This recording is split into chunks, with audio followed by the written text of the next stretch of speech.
Okay, Shalom Aleichem. My name is Bentzi Spitz. I'm a resident of Alon Shvut, and I had the honor of serving as Chief Rabbi in Uruguay a few years ago. And I wanted to share with you a Dvar Torah that came out of that experience.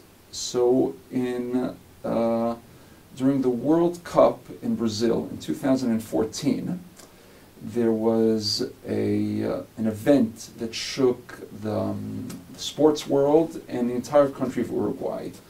The star player of the Uruguayan national team, Luis Suarez, in the middle of one of the World Cup matches, actually bit a player from the competing Italian team. And this was an event that was all over the news, and there was great debate about it. Did he do it? Did he not do it? They opened up an investigation. They actually ejected him from playing for several months, and it was a very heated topic. And many of the members of my community came to me looking for some sort of Torah insight or guidance as to what this means and what's the deeper relevance of this, and what does the Torah have to say about this, if anything? And it made me remember one of the most famous midrashim of this week's Parashat Vayishlach, where we have Esav and Yaakov are reconciled after having not seen each other for 20 odd years. And there was this concern, right? The last time that Yaakov and Esav were together, Esav wanted to kill Yaakov.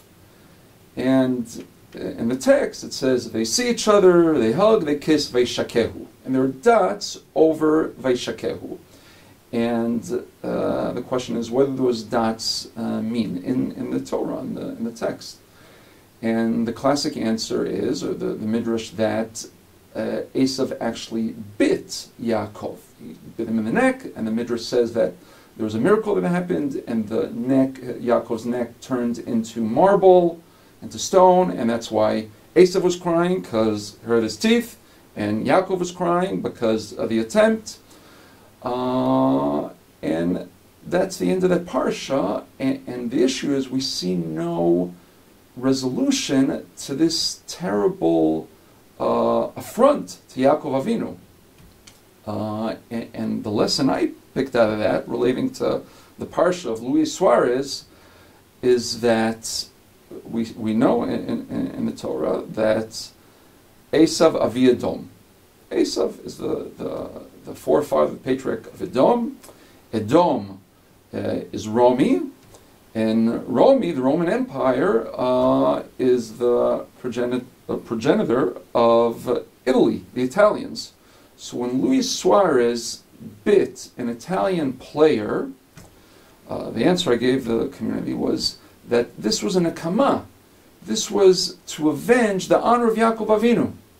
And so Luis Suarez, I explained to the Uruguayan community, and this is something that they appreciated tremendously for their national star, really redeemed the honor of Yaakov Avinu, and it was midah keneged midah, and it was midat hadin, and the parsha ended happily ever after for the Uruguayan community, for the Uruguayan national team, and for Luis Suarez.